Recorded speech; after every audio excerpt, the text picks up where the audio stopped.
The Tin Woodman of Oz. Chapter 14. The Green Monkey. They now entered the house, and as an interested group watched Ginger, at Ozma's command, build a fire and put a kettle of water over to boil. The ruler of Oz stood before the fire silent and grave, while the others, realizing that an important ceremony of magic was about to be performed, stood quietly in the background so as not to interrupt Ozma's proceedings. Only Polychrome kept going in and coming out, humming softly to herself as she danced. For the Rainbow's daughter could not keep still for long, and the four walls of a room always made her nervous and ill at ease. She moved so noiselessly, however, that her movements were like the shifting of sunbeams and did not annoy anyone. When the water in the kettle bubbled, Ozma drew from her bosom 2 tiny packets containing powders. These powders she threw into the kettle, and after briskly stirring the contents with a branch from a macaroon bush, Ozma poured the mystic broth upon a broad platter which Ginger had placed upon the table. As the broth cooled, it became as silver, reflecting all objects from its smooth surface like a mirror. While her companions gathered around the table, eagerly attentive, and Dorothy even held little Toto in her arms that he might see, Ozma waved her wand over the mirror-like surface. At once it reflected the interior of Yoop Castle, and in the big hall sat Mrs. Yoop, in her best embroidered silken robes, engaged in weaving a new lace apron to replace the one she had lost. The giantess seemed rather uneasy, as if she had a faint idea that someone was spying upon her, for she kept looking behind her and this way and that, as though expecting danger from an unknown source. Perhaps some Yukuhu instinct warned her. Woot saw that she had escaped from her room by some of the magical means at her disposal, after her prisoners had escaped her. She was now occupying the big hall of her castle as she used to do. Also Woot thought, from the cruel expression on the face of the giantess, that she was planning revenge on them, as soon as her new magic apron was finished.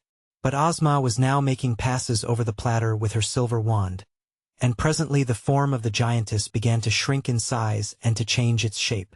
And now, in her place sat the form of Woot the Wanderer, and as if suddenly realizing her transformation, Mrs. Yoop threw down her work and rushed to a looking-glass that stood against the wall of her room. When she saw the boy's form reflected as her own, she grew violently angry and dashed her head against the mirror, smashing it to atoms. Just then Ozma was busy with her magic wand, making strange figures, and she had also placed her left hand firmly upon the shoulder of the green monkey. So now, as all eyes were turned upon the platter, the form of Mrs. Yoop gradually changed again. She was slowly transformed into the green monkey, and at the same time Woot slowly regained his natural form. It was quite a surprise to them all when they raised their eyes from the platter and saw Woot the Wanderer standing beside Ozma. And, when they glanced at the platter again, it reflected nothing more than the walls of the room in Ginger's house in which they stood. The magic ceremonial was ended, and Ozma of Oz had triumphed over the wicked giantess. "What will become of her, I wonder?" said Dorothy, as she drew a long breath. "She will always remain a green monkey," replied Ozma, "and in that form she will be unable to perform any magical arts whatsoever. She need not be unhappy, however, and as she lives all alone in her castle, she probably won't mind the transformation very much after she gets used to it.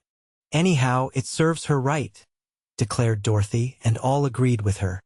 "But," said the kind-hearted Tin Woodman, "I'm afraid the green monkey will starve, for Mrs. Yoop used to get her food by magic, and now that the magic is taken away from her, what can she eat?" "Why, she'll eat what other monkeys do," returned the Scarecrow. "Even in the form of a green monkey, she's a very clever person, and I'm sure her wits will show her how to get plenty to eat." "Don't worry about her," advised Dorothy. "She didn't worry about you, and her condition is no worse than the condition she imposed on poor Woot. She can't starve to death in the land of Oz, that's certain, and if she gets hungry at times it's no more than the wicked thing deserves. Let's forget Mrs. Yoop, for, in spite of her being a Yukuhu, our fairy friends have broken all of her transformations.